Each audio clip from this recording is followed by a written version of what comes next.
Sa paglipas ng panahon, nagkaroon tayo ng iba't ibang konsepto ng panliligaw.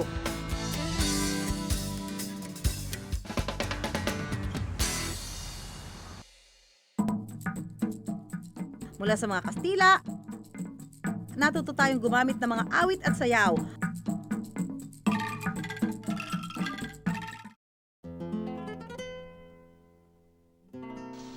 Pati na rin ang pagpapadala ng liham sa ating napupusuan. Sa mga Amerikano naman, nakuha natin ang konsepto ng dating o yung pamamasyal ng magkasama. At dala na rin ng teknolohiya, ang panliligaw ngayon, makabago na rin. Gaya na lang sa diskarte ng kahuander nating si Lester. Sa pagpapadala lang ng simpleng text messages, ilang babae na raw ang kanyang nabingwit. Pero nagbago raw ang lahat nang makilala niya ang dalagang si Maureen.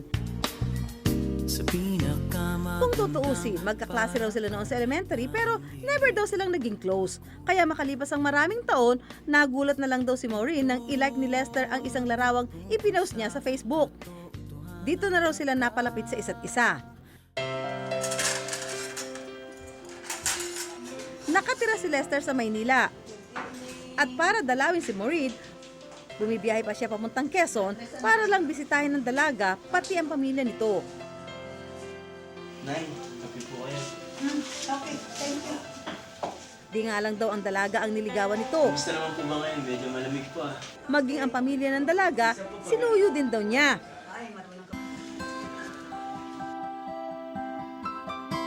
Bukod pa rito, sa lahat daw ng pagkakataon, talaga namang ine-effortan niya ang regalo sa dalaga. Gaya na lamang daw ng pinipit niyang larawan sa dalaga.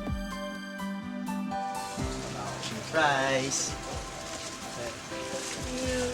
Madalas din daw niyang sorpresahin ng dalaga na ayon sa kanya ay di niya pagsasawaang gawin.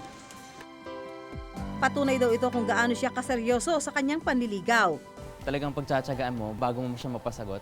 Tsaka super effort kailangan mong gawin para mapansin ka niya. Sa huli, nakamit din ni Lester ang matamis na oo ni Maureen.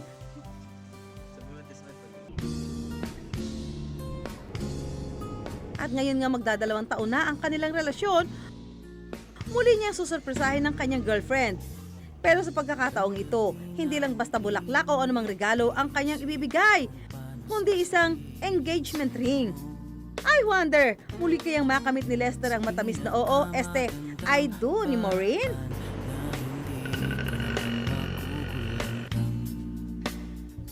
Ito'y tungkol sa katotohanan baka hindi mo nakikita, wag kang basta maniniwala.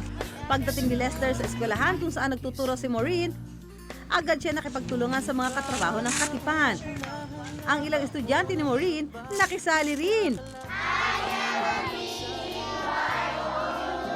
Kaya't wala nang Ilang saglit pa,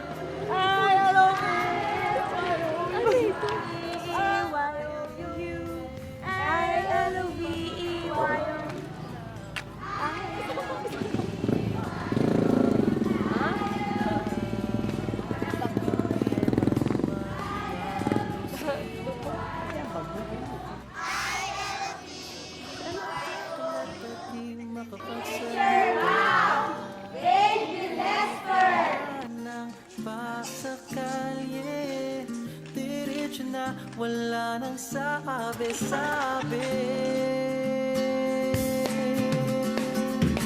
Pwede bang ako na lang, huwag na yang ba't ka nandito? ako na lang. Hindi ko man mairigalo sa'yo ang mundo, magaganda't poging supling na lang sigurado ako. Ako'y iyong-iyo, sumagot ka lang ng oo. Ang galing mo na Ako'y iyong-iyo, sumagot. Pareho yan ah, yes, oo. Pareho yan, walang no. Joke. Oo. Nagulat ako, ano kaya meron pagdating ko dito? Tapos, hindi ko naman alam eh. Nahiya ako. Nagulat ako.